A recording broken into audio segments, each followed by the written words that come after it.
निरक्षीय स्थिति में किसी बिंदु पर विद्युत क्षेत्र की तीव्रता ज्ञात करनी है आपको। निरक्षीय स्थिति में किसी बिंदु पर विद्युत क्षेत्र की तीव्रता का मतलब इंटेंसिटी ज्ञात करनी है निरक्षीय स्थिति पर। मतलब सीधी सीधी बात कि आपके जो एक्स अक्ष होता है, एक्स अक्ष में नहीं होना चाहिए बिंदु, इसलिए बिंदु यहाँ पर हमने निरक्षीय स्थिति पर लिया बिंदु P। बिंदु P पर हमने विद्युत क्षेत्र की तीव्रता ज्ञात करनी है, यानी सूत्र निकालना है, इसका डेरिवेशन करनी है। अब विद्युत क्षेत्र की तीव्रता ज्ञात करने के लिए हमें पहले माइनस क्यूब के द्वारा P पर विद्युत क्षेत्र की तीव्रता यानी इंटेंसिटी जो लगाई जाती है वो विद्युत क्षेत्र की दिशा के विपरीत लगता है, यानी E2। और प्लस क्यू के कारण बिंदु P पर विद्युत क्षेत्र की तीव्रता लगती है, तो वो लगती है विद्युत क्षेत्र की दिशा में ऊपर, तो उसी की दिशा में लगी, मतलब E1। इसके बाद आपका हमने टोटल E निकालना है। आपको पता है आप किसी वस्तु पर बल लगाएंगे, दो व्यक्ति एक ही वस्तु पर बल लगाते हैं, तो जितना दोनों लोग उस वस्तु पर बल लगाएंगे तो दोनों की जो पावर है, बल है, उसी को जोड़ देंगे कुल बल निकालने के लिए। वैसे ही यहाँ पर बिंदु P पर माइनस क्यू के कारण इंटेंसिटी और प्लस क्यू के कारण इंटेंसिटी, दोनों को कुल मिलाकर बिंदु P पर कितनी इंटेंसिटी होती है वो आपने ज्ञात करनी है।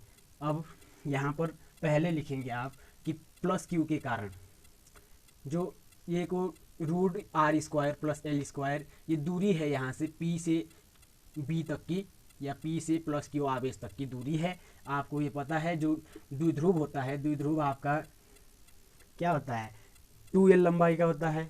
द्विध्रुव वैसे लंबाई उसमें होती ही नहीं है। द्विध्रुव में दो अलग अलग आवेश हैं। दो अलग अलग आवेश का मतलब होता है कि जैसे एक पॉजिटिव चार्ज और एक नेगेटिव चार्ज होता है, इनके बीच तो आकर्षण होता है बहुत ज़्यादा, अट्रैक्ट फोर्स होता है, जिसका सीधा सीधा मतलब है कि ये आकर्षित होंगे, एक साथ चिपके होंगे, इसलिए कि वही आकर्षण जैसे कि चुंबक होता है, तो उसी तरह ये प्लस क्यू और माइनस क्यू आवेश एक दूसरे के साथ चिपके होंगे, इसलिए इनके बीच दूरी क्या होगी, बिल्कुल भी नहीं होगी। लेकिन हम यहाँ पर इस द्विध्रुव को क्या करेंगे, थोड़ा समझने के लिए इसको लंबा बना देते हैं कि यार द्विध्रुव ये है, जबकि यहाँ पर ये 2L जो है ये कुछ नहीं है, लंबाई इसमें है ही नहीं। क्या होता है कि थोड़ा समझने के लिए हम इसको लंबा खींच देते हैं। अब इसके बाद आप लिखेंगे प्लस क्यू के कारण। अब थोड़ा बहुत जो भाषा होती है वो खुद लिखनी पड़ती है।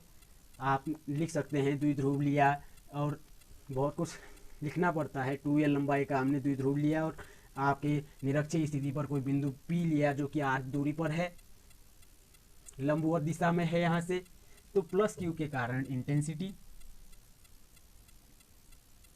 तो प्लस क्यू के कारण कौन सी इंटेंसिटी है आपकी E1। E1 यहाँ पर हो जाएगी E1 इज इक्वल टू आपके कूलाम के नियम के अनुसार क्या होता है कि 1/4 pi epsilon not Q upon R square. लेकिन यहाँ पर आप देखेंगे Q मतलब ये पॉजिटिव प्लस Q, अब ये R स्क्वायर का मतलब है कि दूरी इनके बीच की, बिंदु P से B तक की दूरी है इस प्लस Q के आवेश के और P के बीच की दूरी। तो यहाँ पर क्या दे रखा है कि R स्क्वायर का मतलब होता है कि R जो बिंदु P है और जिसके कारण इस बिंदु P पर इंटेंसिटी लग रही है, इन दोनों के बीच की दूरी। अब इन दोनों के बीच की दूरी यहाँ पर दे नहीं रखी है, हम खुद निकालते हैं पाइथागोरस प्रमेय से। तो उसके बाद ये R square plus L square का रूट हो जाता है, root R square plus L square. तो यहाँ पर आपका root R square plus L square, इसका होल स्क्वायर हो जाता है। अब आप देख सकते हैं स्क्वायर से रूट कैंसिल हो जाएगा, तो आपका जो यहाँ पर क्या हो जाएगा, Q upon R square plus L square, simple सी। तो माइनस Q के कारण भी इतनी ही इंटेंसिटी लगेगी,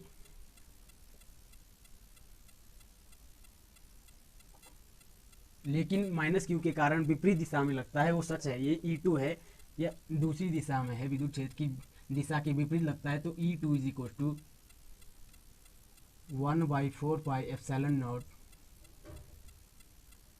Q upon R square plus L square का रूट और इसका होल स्क्वायर। अब यहाँ पर root R square plus L square, बिंदु P की बिंदु Q तक माइनस Q आवेश तक की दूरी इतनी ही तो होगी जितनी ये बिंदु P की प्लस Q तक की दूरी है। अब स्क्वायर से रूट कैंसिल, आपका E2 इज इक्वल टू, यहाँ ऊपर देखेंगे तो E1 कितना है, E1 है आपका 1/4πε0 Q अपॉन आर स्क्वायर और एल स्क्वायर, और इतना ही आपका E2 होगा 1/4πε0 Q upon R square plus L square. अब इन्हीं को आपको पता है जब आप कभी भी किसी वस्तु पर आप बल लगाएंगे, दो लोग अगर एक वस्तु पर बल लगाएंगे तो आपको मैंने वो समझा दिया पहले से कि जब दो लोग एक ही वस्तु पर बल लगाएंगे तो जितना दोनों वस्तुएं बल लगाएंगी या दोनों लोग जितना बल लगाएंगे उस वस्तु पर, तो कुल बल कितना होगा, जोड़ना पड़ेगा उनको। वैसे ही यहाँ पर माइनस Q के कारण इंटेंसिटी और प्लस Q के कारण बिंदु P पर इंटेंसिटी, दोनों को जोड़ दिया जाएगा तभी तो कुल आएगा, जो कि यहाँ पर E है। लेकिन यहाँ पर एक मेन बात है कि E जो है, जो कुल इंटेंसिटी है वो क्षैतिज घटक है। क्षैतिज घटक में आपका क्या होता है, कॉस थीटा। ये जो है जैसे कि त्रिभुज है, इस दिशा में या इस रेखा में आपका कॉस थीटा होता है और इसमें साइन थीटा है। अब जब यहाँ पर कॉस थीटा होता है तो यहाँ पर ये भी कॉस थीटा होगा, अतः E1 के साथ कॉस थीटा का गुणा होना है, क्षैतिज घटक है भाई, और उसके बाद E2 के साथ भी गुणा होना है। अतः आपका क्या हो जाएगा, इसको रफ कर देते हैं। तो अब क्या होगा, आपकी नेट इंटेंसिटी जो होती है, कुल इंटेंसिटी, वो होगी आपकी E is equal to E1 cos theta plus E2 cos theta. क्योंकि ये cos थीटा ये क्षैतिज घटक है, आपको समझा दिया जा चुका है। अब आपको क्या करना है, E1 और cos थीटा, E2 और cos थीटा, मतलब E1 E2 की वैल्यू रखनी है। आपको पता है E1 की वैल्यू और E2 की वैल्यू क्या निकली थी, यहाँ पर सेम निकली थी दोनों, कितनी 1/4πε0 और इंटू में Q upon R square plus L square निकली थी, जिसे हम कॉमन ले सकते हैं। चलो लिख देते हैं एक बार, क्या दिक्कत है। आपका जो है 1/4πε0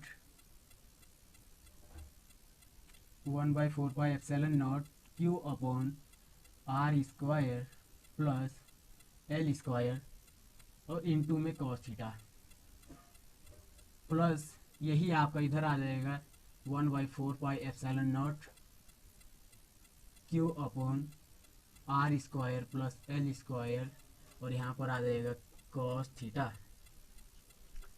अब आप समझ सकते हैं कि यहाँ पर कॉमन क्या आ रहा है, इतना आपको कॉमन आर दिख रहा होगा कि 1/4πε0 Q upon R square plus L square, ये कॉमन आ रहा है। हम इसको कॉमन लेकर बाहर निकाल लेंगे 1/4πε0 Q upon R square plus L square.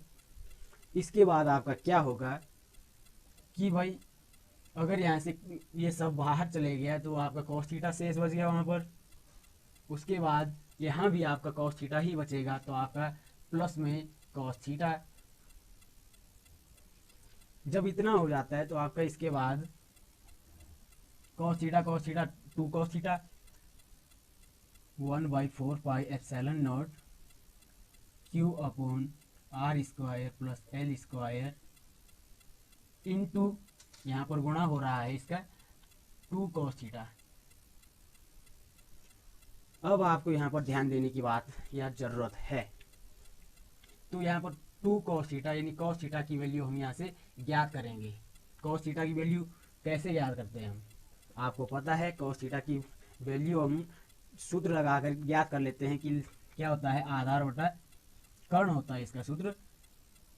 तो 1/4πε0 Q upon R square plus L square, यहाँ पर आ जाएगा 2 cos थीटा, लेकिन हम 2 cos थीटा के स्थान पर, यहाँ cos थीटा के स्थान पर क्या लिखेंगे, cos थीटा की वैल्यू लिखेंगे। cos थीटा की वैल्यू क्या आ रही है यहाँ पर, cos थीटा अगर ज्ञात करें तो आधार बटा कर्ण होता है, आधार बटा कर्ण होता है, तो यहाँ पर आधार क्या है आपका l, आधार जब l है तो l लिख दीजिए, और कर्ण क्या है यहाँ पर root R square plus L square, कर्ण मतलब ये, अतः यहाँ पर आ जाएगा root R square plus L square.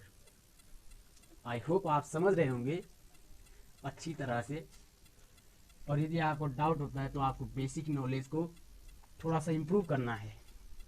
वैसे हमें लगता है कि आप बेसिक नॉलेज के आप तो बहुत नॉलेजफुल हैं। सो यहाँ पर क्या होगा, 2 cos थीटा के स्थान पर, यहाँ पर cos थीटा के स्थान पर क्या आना है, L upon root R square plus L square.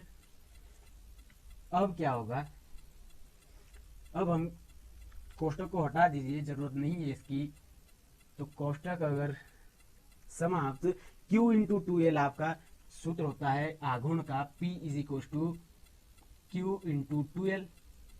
अब जहाँ Q इंटू 2L होगा उसको हम चेंज करके P लिख देंगे, वहां पर P वेक्टर बल आघूर्ण होता है जो इलेक्ट्रिक डाइपोल मोमेंट, अतः हम इसको P लिख देंगे 1/4πε0, और इसको P लिख दिया। उसके बाद आपका क्या होगा, अगर आप यहाँ पर ध्यान से देखेंगे तो रूट का मतलब होता है जिस संख्या के ऊपर ये रूट लगा होता है उसकी पावर 1/2 है, जिस संख्या के ऊपर ये लगा होता है उसकी पावर क्या है, 1/2 है। तो अगर मैं इस रूट को हटा दूं यहाँ से, और हटाना नहीं है लेकिन हम इसको चेंज कर देंगे इसकी पावर के रूप में, तो इसकी पावर क्या हुई, R square plus L square whole power हो जाएगी 1/2। अब यहाँ पर देख रहे होंगे आप, इनके बीच गुणा हो रहा है, आपने Q इंटू 2L किया था, वो P आ चुका है, और इसके बाद R square plus L square, R square plus L square. अगर इसको बंद करके 1 लिख दें इसकी पावर तो क्या जाएगा हमारा, अच्छा है। तो जब ये सेम होता है तो आपकी पावर जुड़ जाती है, अगर इसको और इसको जोड़ देंगे तो 2 एकम 2 और 1 3, तो पावर क्या हो जाएगी, 3/2 हो जाएगी। तो यहाँ पर क्या लिखेंगे आप, R square plus L square की होल पावर 3/2, क्या हो जाएगी, होल पावर 3/2। यहाँ पर अब हम क्या करेंगे कि एल स्क्वायर को नगण्य मान लेंगे। यहाँ पर ये बात ध्यान देनी होती है, क्यों नगण्य मानते हैं हम इसको, हमने आपको पहले भी बता दिया था कि माइनस और प्लस दो विपरीत आवेश होते हैं, अपोजिट चार्ज होते हैं, उनके बीच आकर्षण होता है बहुत ज़्यादा। अब जब आकर्षण होता है तो वो इस प्रकार जुड़े होते हैं, मान लिया ये ढक्कन है, मतलब ये माइनस चार्ज है, ये प्लस चार्ज है, ये दोनों आपस में आकर्षित हो जाते हैं और इस प्रकार से जुड़ जाते हैं।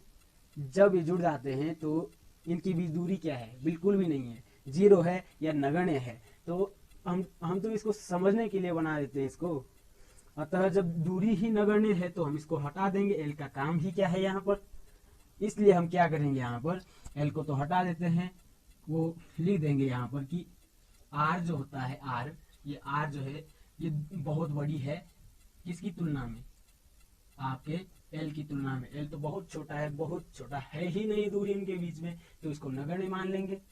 एल को नगण्य माना जा सकता है, यहाँ पर लाइन लिख दीजिएगा। अब आपको क्या करना है कि जब आप एल को नेग्लेक्ट कर लेंगे, नगण्य मान लेंगे, तो यहाँ पर आर स्क्वायर की होल पावर 2/3 आ जाएगा। हम क्या कर देंगे, नगण्य मानेंगे तो इसको हटा के ये आ जाएगा।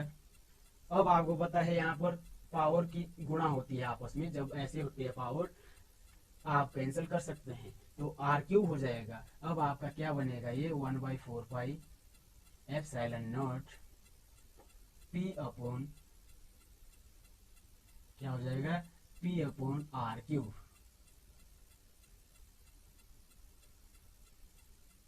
अतः यही आपकी नेट इंटेंसिटी है। विद्युत क्षेत्र की तीव्रता का मात्रक क्या होता है, न्यूटन पर कूलाम होता है। तो अगर मैं नेट इंटेंसिटी की बात करूं, जो कि यहाँ पर ऊपर ई है, तो नेट इंटेंसिटी यहाँ पर हो जाएगी 1/4πε0 P/r³ और न्यूटन पर कूलाम, न्यूटन पर कूलाम। अतः आप समझ गए होंगे अच्छी तरह से कि कैसे कैसे ये डेरिवेशन होती है, कैसे आपका फॉर्मूला निकलता है। तो इसी के साथ धन्यवाद।